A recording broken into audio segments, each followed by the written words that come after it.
The last scene Robin Williams ever filmed was in Night at the Museum 3. His character, Teddy Roosevelt, says goodbye to Ben Stiller's character knowing they'll never see each other again. Williams delivered the line with tears in his eyes. "Smile, my boy. It's sunrise." Then he rode off into the sunset. The crew applauded. Beautiful performance, perfect take.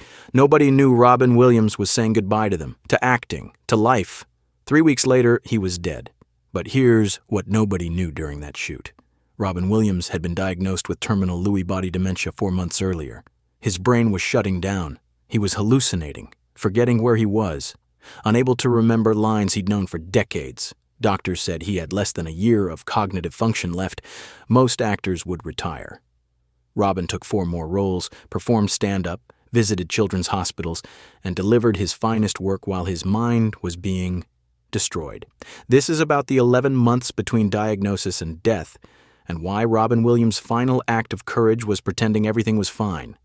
May 14th, 2014, a neurology office in San Francisco. Robin Williams sat across from Dr. Helen Patterson, staring at brain scans he didn't understand. The images showed his brain lit up in cross-sections, and scattered throughout were dark spots, dozens of them, like someone had taken a shotgun to his neurons. Dr. Patterson's voice was gentle but firm. She delivered devastating news before, but this was different. This was Robin Williams. "Mr. Williams, based on these scans and your symptoms, I'm diagnosing you with Lewy Body Dementia. It's a progressive neurodegenerative disease. The protein deposits we're seeing here," she pointed to the dark spots, "are called Lewy bodies. They're destroying your brain tissue." Robin's hands were shaking, not from emotion, from the disease itself. The tremors had been getting worse for months. He'd thought it was Parkinson's. The doctors had thought it was Parkinson's, but this was something much worse.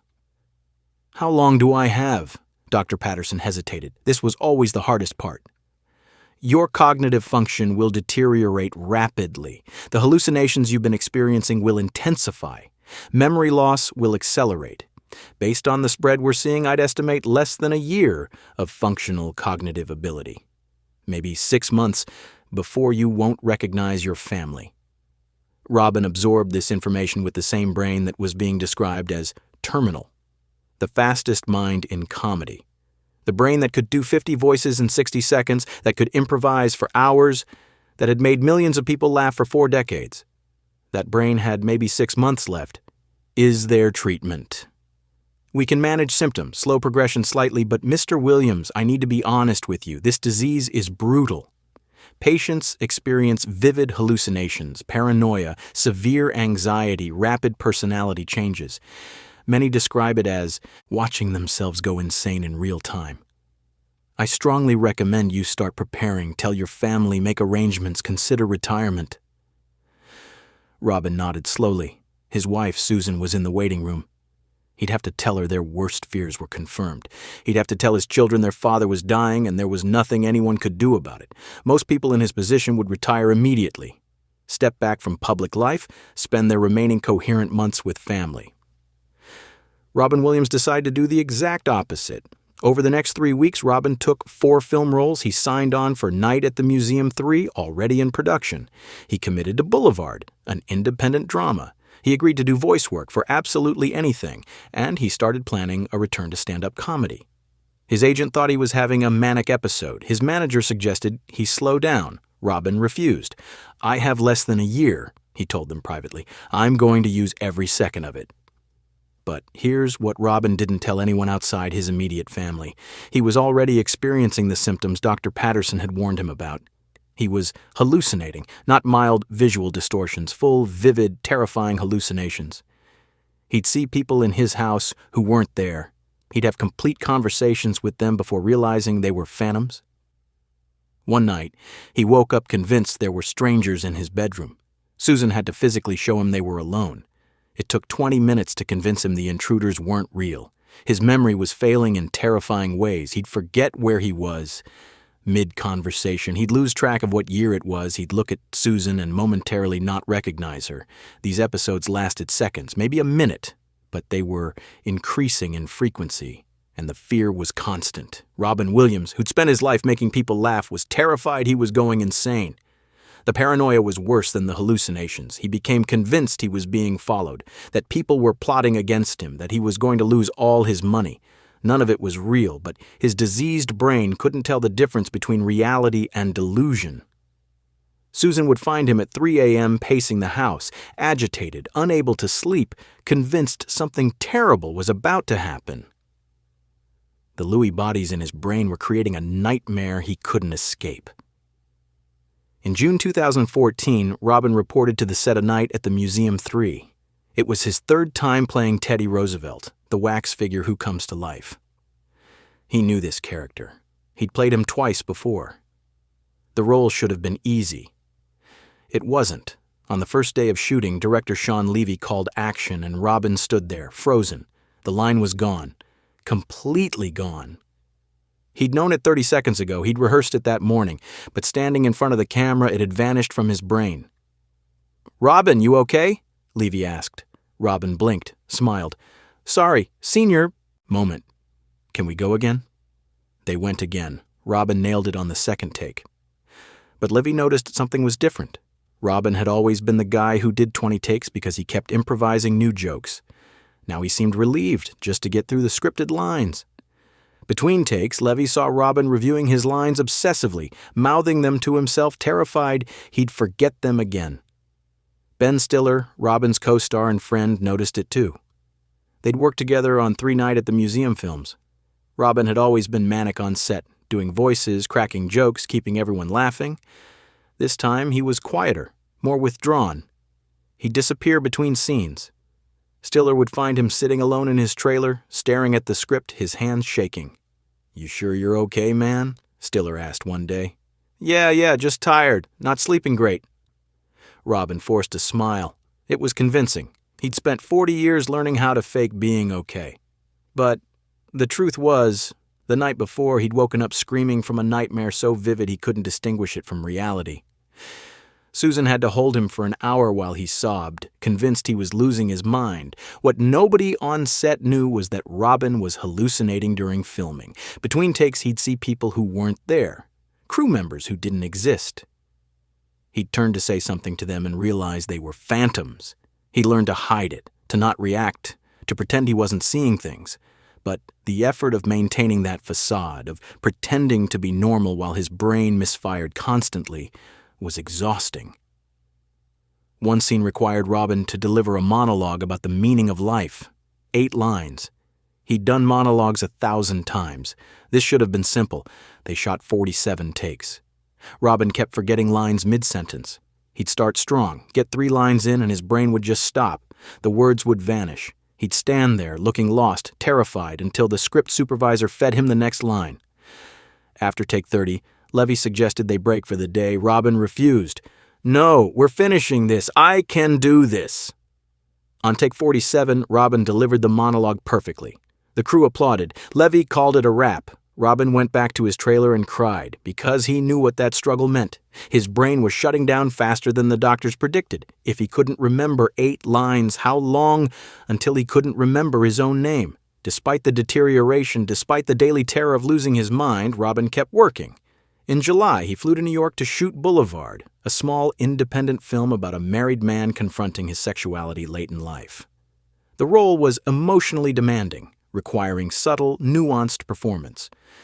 Robin delivered. The director, Dito Montiel, later said it was the finest work Robin had ever done. What Montiel didn't know was that between takes, Robin was in his trailer, shaking, sometimes crying, sometimes talking to people who weren't there.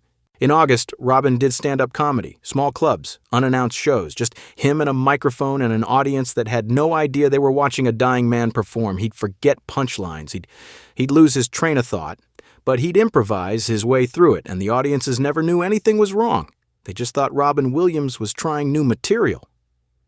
After the shows, Robin would go home and tell Susan, "I forgot everything. I had to make it all up. I don't know how much longer I can do this." Between film shoots and comedy shows, Robin did something he'd done for years but now took on new meaning. He visited children's hospitals, sick kids, terminal cases, kids who might not make it. And Robin, who was dying himself, who was hallucinating and forgetting and falling apart, would put on a smile and make those kids laugh. He'd do voices. He'd tell jokes. He'd be the Robin Williams they expected. And those kids had no idea that me making them laugh was just as scared as they were.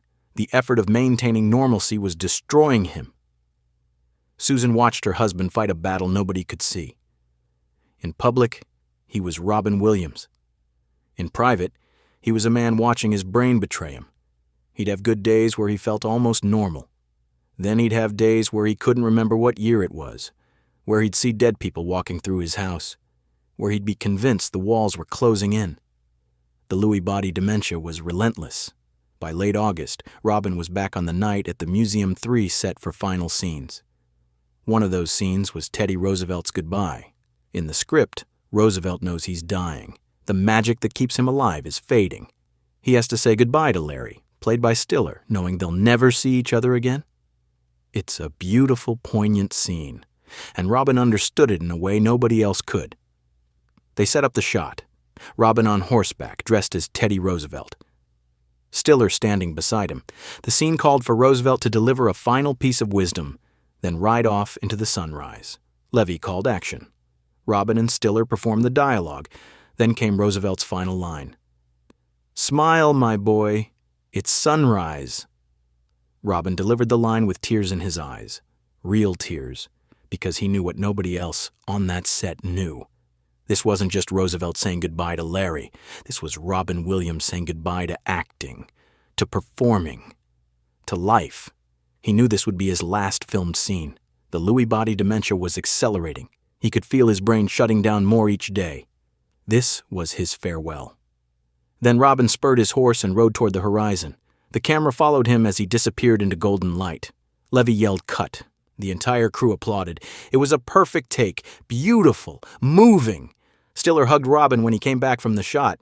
"That was incredible, man. Really beautiful." Robin smiled. "Thanks. It felt right." What he didn't say was that he'd just said goodbye to everyone on that set and they had no idea. 3 weeks later, on August 11, 2014, Robin Williams took his own life at his home in Tiburon, California. His wife Susan found him. The autopsy revealed what Robin had known for 4 months: severe, widespread Lewy Body Dementia. His brain was covered in the protein deposits that had been destroying his neurons. One pathologist who examined the tissue called it one of the worst cases he'd ever seen. The world mourned a comedic genius lost to depression, but those who knew the truth mourned something else. They mourned a man who'd fought a neurodegenerative disease with courage most people couldn't comprehend. A man who kept working when his brain was failing, who kept performing when he was hallucinating, who kept making people laugh when he was terrified he was going insane. When Night at the Museum 3 was released in December 2014, 4 months after Robin's death, critics praised his performance. They called it a fitting farewell and a reminder of his genius.